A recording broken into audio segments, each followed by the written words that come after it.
சாண்டியாகோவில் imperial beach வந்திருக்கோங்க. நம்ம border cross பார்க்குறக்காக போயிட்டு திரும்ப வந்து இங்கே நியர்பை இம்பீரியல் பீச்னு ஒன்று இருக்குது, அப்படியே பார்த்துட்டு போயிடலாம்.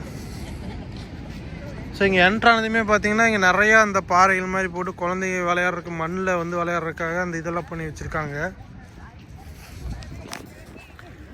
இங்கே ஃபுல்லாக அங்கே சிட்டிங் பிளேஸ் இருக்குது. அப்படியே உள்ளே போனீங்கன்னா சிட்டிங் பிளேஸு. இங்கே தண்ணி வச்சுருக்காங்க, காலெல்லாம் கழுவுக்காத. மண்ணில் போயிட்டு வந்தீங்க அப்படின்னா இந்த இதில் வந்து கால் கழுவிக்கலாம்.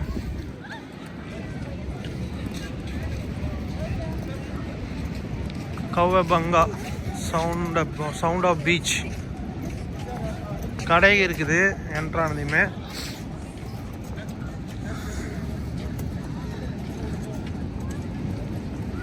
ஸோ இந்த பாலம் வந்து இந்த பீச்சுக்கு நடுவில் போட்டிருக்காங்க.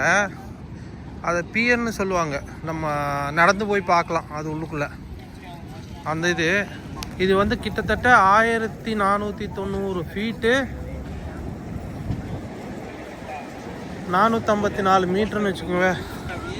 இங்கே ஃபுல்லாக பாருங்கள், பீச்சுக்குள்ளே மக்கள் எல்லாம் வந்து இது போயிட்டுருக்காங்க, சர்ஃபிங்.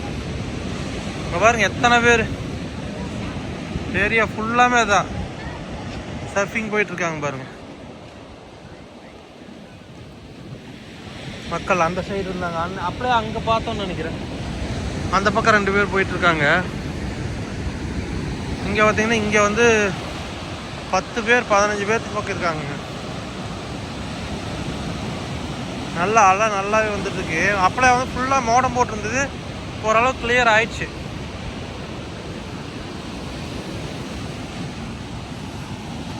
இது வந்து 492 மீட்டர் இருக்குது மொத்தமாக. அந்த கடைசி வரைக்கும் போகலாம், போய் பார்த்துட்டு வரலாம். ஒரு பாதி பீச்சுக்கு போகுது, காவாசி பீச்சுக்கு. ஒரு கரையிலேருந்து ஒரு 500 மீட்ரு போகிறோன்னு வச்சுங்க, 490 மீட்ரு உள்ளே நடக்கிறோம். பாருங்க மக்கள் எப்படி இங்கே இந்த குளிருதுங்க. அங்கே பாருங்க, இந்த குளிர்லேயுமே பட்டாய் கிளப்பி தண்ணிக்குள்ளே ஆடிட்டு இருக்கிறானுங்க சாமி. இதோ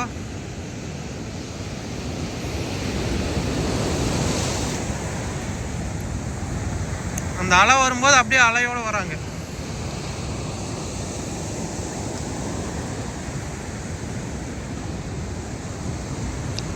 இப்போ நம்ம வந்து கடற்கரையிலிருந்து இந்த கரையிலிருந்து 250 அடி வந்திருக்கோம். இங்கே பாருங்க, இங்கே போட்டிருக்கான் பாருங்க, 250 அடி 76 மீட்டர் வந்துட்டோம் நம்ம. இந்த இடம் வந்து கரையிலேருந்து 250 ஃபீட்.